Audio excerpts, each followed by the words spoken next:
Sporting Dog Adventures, run, boy, That run. was awesome. Everything you Good need boy. is here under the sun. Everything you need is here under the sun.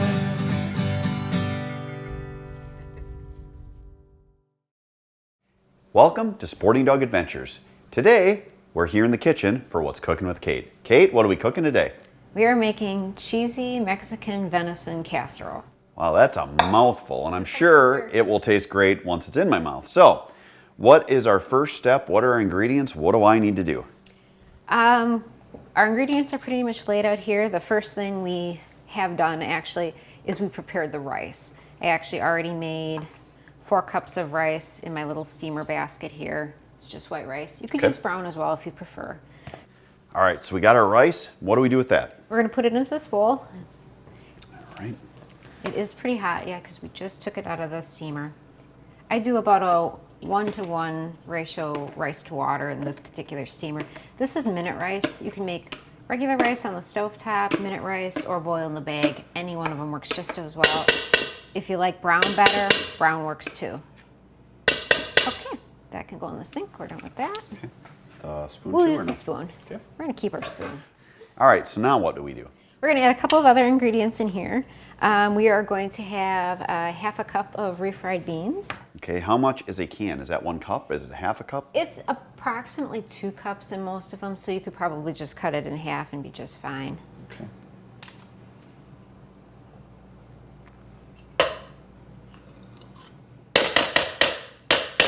Okay, we'll put that there just in case we need it.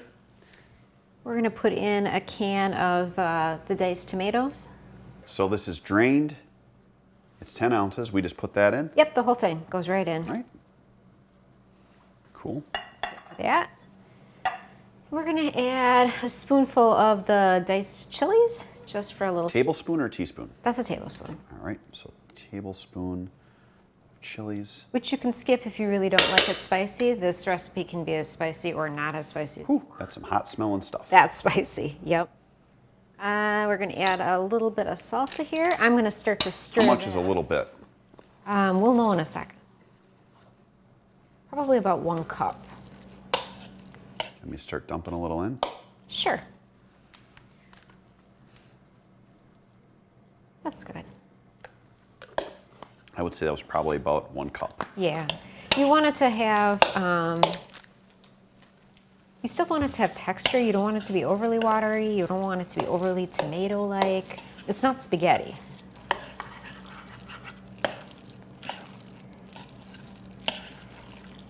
All right, so, I mean, to give people an idea, that's kind of the texture of it. It's not runny. It's, I mean, I don't have the spoon completely over, but it holds on to the spoon. It's thick, yep. Okay. And then we're gonna add 2 cups of Mexican cheese. We got a finely cut shredded cheese. You're gonna put it into the 2 cups. I know, I'm holding it here so you can put it in.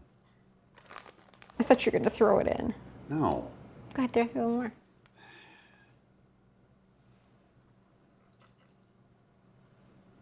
Guys, have you ever been cooking with your wife or significant other and they act like you're an imbecile and just don't know what you're doing? You don't. Well, that's what I'm dealing with. You All right, don't. so anyway, that's 1 cup. So we need 1 more cup. 1 more. I'm going to pull it out of here and put it in the cup. I thought you were gonna throw it in the bowl. It's not full yet, so I'm gonna take out some more. There you go. Thank you, honey. All right, give me your cheese. All right, so we mix that in? Yep, mix that in. So at this point, you could call it Mexican comfort food. It's high carb, it's got a lot of cheese. It would be very tasty, but other than having some heat from the chilies, it would be very flat. So we're actually gonna make a seasoning blend or a spice blend, which we're gonna add to it to give it a lot more flavor. It's not that it wouldn't be good like this, it would just be pretty flat. So now we have to make our spice mixture. We're gonna make our seasoning blend, yeah, because this is yummy, but it just wouldn't be all that flavorful. So I'll give you these. We're gonna do 1 tablespoon of chili powder. It's got the shaker on top, so we're gonna actually pull the shaker. And again, if you make it and you find it's too spicy, you can always dial this part back. If you're like, oh, that's still too comfort food, bland, savory, you can add some more. All right. 1 tablespoon of that little guy, the This is cumin. ground cumin.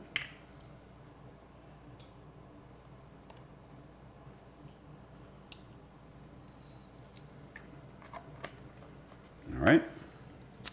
Got garlic Yep, powder. grab that. How much of that? 1 tablespoon? That one is 1.5. 1.5, okay. So we're gonna do that much. And then we'll fill it about half, which I'm too lazy to use the other thing, but there's our half. All right. And we'll do 1 tablespoon of salt. That's good. There we go. I'm just gonna incorporate those. It's actually really pretty looking. And that's what's really gonna give it some flavor, so it just doesn't taste like pasty rice with cheese on top. All right, so now we gotta be a team. Yes. We're gonna mix it in. You don't wanna just dump it in. No, we're gonna kind of sprinkle and stir and sprinkle and stir so it doesn't all end up in one place.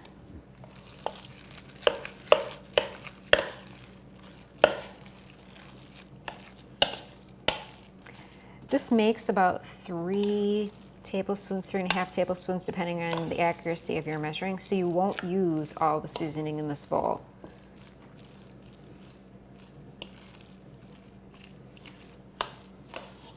A little bit more, and then we'll be done. All right, that's good. So this part of it's done. What we're gonna do with it is we're going to make sort of almost like a layering kind of effect. We're going to put it in this, and eventually it's going to go in the oven. All of this obviously will not fit into this pan. Okay, so we're sticking just a layer down. a layer. How thick would the layer be? About an inch? I'd say just a little less than half of the level of the pan because our venison is going to be the topper.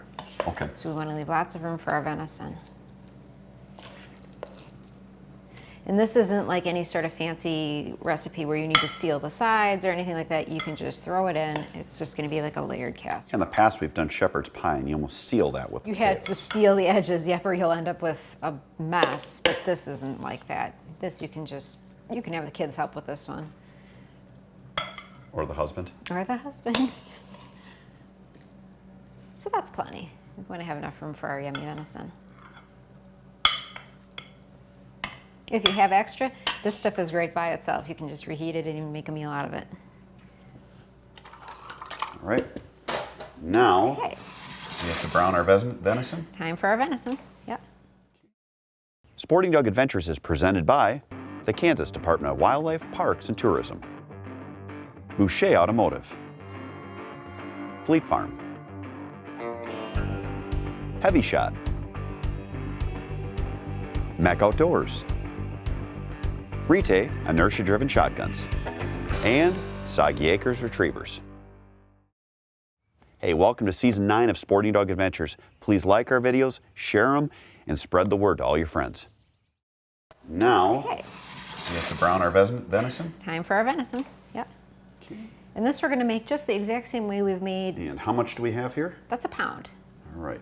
We're going to make it the same way we've made it before, where we're just browning it. We're adding taco seasoning, just like you would if you were making Can I get a spatula? tacos. Let's go with this. No, plastic spatula. Thank you. There you go. I'm all about our pans living. I was Another afraid day. it was a little bit frozen yet, so I was thinking perhaps we might need the metal one. No, the metal one is not good for the pan. All right, so we got that kind of mixed and out. How much of this are we putting on? Wait till it gets a little bit more of a gray color because it's easier to see how much you need when you're not putting the red on the red. You can end up over seasoning it. That's a good tip. Yeah, I wait till it starts to get that gray cooked color, and then once it's that color, you can see how much you're adding and you can kind of flavor accordingly.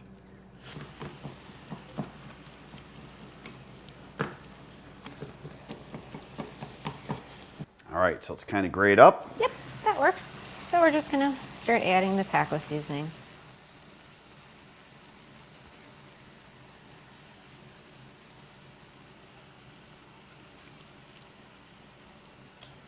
Give you an idea of kind of how much there is. We'll incorporate that and then we'll add some more. And then we'll incorporate that and see how it looks. Mix it up, flip, getting that nice gray cooked look to it. And this deer meat actually has a little bit of pork cut into it. When you go to the butcher, they give you different options. Straight, they'll put beef fat into it. I like pork. It has a really, really good taste to it. So we just mix a little bit in when we take it to the butcher. It makes it more flavorful, and I think it helps with like the fat content, so everything's not so dry. Sure. And depending on what you had it combined with, if you find that after you're done with this step, there's too much oil, you can always strain it before you top the casserole. Yeah, if you're going to do this with beef, you'd probably want to drain it. Oh, for sure. Just because you'd have so much fat in cow meat. But with wild game, usually pretty good. It's not usually a problem. So we're pretty much browned up. Yep. Now we put it on top here. Yep, we're just gonna top it. I'll turn this off.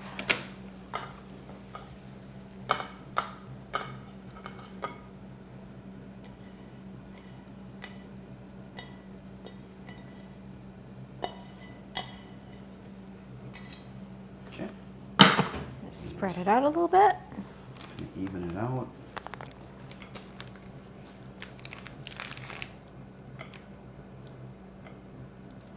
That's perfect. And then, of course, we're going to put more cheese on it. That's why wouldn't we, right? Watch the burner with the cheese. Oh, yeah. All right. All right. Do you trust me at this now, or do I need Yes, to? of course. Okay. So we're just going to put a light coating on the top of it. Go ahead and, yeah, cover it. I mean, it is cheesy Is cheesy venison. Mexican venison casserole. Yes. This is something you could do with ground goose meat, pheasant, duck, pretty much anything, any type of meat. We've made goose nachos on the show before, and the meat for that worked exactly the same, and it would work with this just as well. So whatever kind of ground meat you have a lot of. Now we have it so it's nice and coated, and now we're going to put it into the oven. Yep, we have the oven on 375. We're going to put it in there. 10 or 15 minutes or so. Basically, we're just looking to get the flavors incorporated and to melt the cheese. All right, so we got 10 minutes. We're good to go. We just got to wait. All right, so we are done. Timer went off. It is time. It's going to be really hot. This out. Oh, that looks Beautiful. awesome. Yummy. All these nice little bits of brown I cheese. can see the juice coming up. Yummy. Now, are we going to want to let this stand for a little bit before we serve? You don't really need to. There's nothing in here. You don't think there's not so much moisture, we got to let it kind of settle? I don't think so. You're going to take it out and you're going to put it into a bowl anyway. It's all going to kind of get incorporated, and it's definitely not a delicate type of food. Once we get from the bowl, it's going into my stomach, so Yep. I'm good. It's definitely going to get incorporated in there.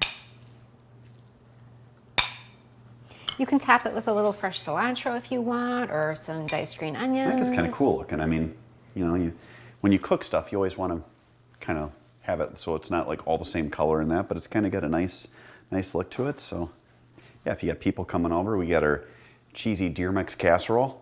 It's my name. Just made that up. And it's going to They haven't had it before. If you're looking to entertain with something a little bit different, that's easy to make, it's certainly affordable. It's going to be really hot. Yummy. Yeah, it is good. The seasoning blend that we custom made is really what makes it different. I wouldn't bother making it without that. Otherwise, it's just going to fall kind of into that typical comfort food, savory palate instead of having a little bit of heat to it. I personally would probably put more heat to it, but we've got two kids who Don't like spicy so it's kind of tough. Yeah, but I probably would have dumped like half of that seasoning bowl in, but yeah, they don't like it that spicy, so. a little bit for you. Is it hot? Not too bad. Not bad. It's good. So if you guys want a great recipe, you need to try this. It is awesome. It is fantastic. It is a great thing to do with your venison. And that is this week's What's Cooking with Kate. We'll see you next week in our next video. Nothing beats a good pheasant hunt with my sons. We're headed to Kansas this winter. The state has some of the world's best populations of upland game, making it one of America's top bird hunting destinations. Kansas provides mixed bag opportunities and 1.5 million acres of public hunting lands. All that makes Kansas an ideal destination. The season runs from the second weekend in November to the end of January. Go to ksoutdoors.com and plan your trip today.